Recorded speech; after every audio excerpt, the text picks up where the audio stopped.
தம்பி திருவண்ணாமலைக்கு இந்த பக்கம் போக முடியுமா? ஸ்ட்ரைட்டா போயிட்டு ரைட் எடுத்துங்க ஐயா. சரி தம்பி, நன்றி தம்பி. உங்க மூஞ்ச பார்த்தா ஒரு விஷயம் சொல்ல தோணுது, சொல்லாம வேணாமா?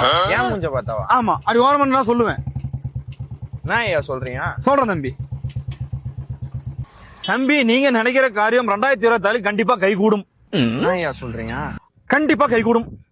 இதுக்கு முன்னாடி நடந்த நல்லது கெட்டது துன்பம் கஷ்டம் எல்லாத்தையும் ஓரவை. உங்களுக்கு இதோட பேராபத்து ஒண்ணு காத்திருக்கு. என்ன ஐயா சொல்றீங்க? அந்த ஆபத்துல நான் உன்னை காப்பாத்துறேன். எப்படி ஐயா? அதான் நான் உன்னை பாத்துட்டேன்ல. ஐயா நீங்க என்ன பாக்கலாம் இல்லையா? பெட்ரோல் பங்க்ல இருந்து பெட்ரோல் போட்டு வந்தா திருவண்ணாமலை எப்படி போனோம் தானே கேட்டீங்க. நான் ஸ்ட்ரைட்டா போயிட்டு ரைட் எடுத்துங்க தானே ஐயா சொன்னேன். இது கடவுளா போட்ட முடிச்சு. அதான் நான் உங்ககிட்ட கேட்டேன். உங்க பாக்கெட்ல இருக்கிற காசு உங்களுக்கு கிடையாது, வேற ஒருத்தரிடம் கொடுக்க போறீங்க. கரெக்டா? கரெக்ட் ஐயா. எப்படி ஐயா சொல்றீங்க? உங்க காசு எடுத்து இந்த கையில வைங்க, நான் மந்திரிச்சு கொடுக்குறேன். யோசிக்கா தம்பி, அதை மந்திரிச்சு தான் கொடுக்க போறேன். வேற என்ன வெள்ளி பொருள் என்ன வச்சிருக்கியா? வெள்ளி பொருள்னா எது சாமி? வெள்ளி பொருள் மோதிரம் செயின். செயின் இருக்கு. குடும்ப தம்பி, அந்த செயினை எடுத்துட்டு நான் போக மாட்டேன், மந்திரிச்சு உங்ககிட்ட தான் கொடுக்க போறேன்.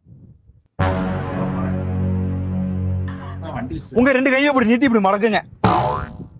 வலது கையில நல்லன்னு நினைச்சீங்க, இடது கையில கெட்டன்னு நினைச்சீங்க. நினைச்சு 2 நிமிஷம் கண்ணை மூடுங்க. ஐயா நீங்க விபதி ஏன் மூஞ்சி இல்லாடிக்கிறீங்க? கையில குத்தாலே வாங்கினு இருக்க போறேன்.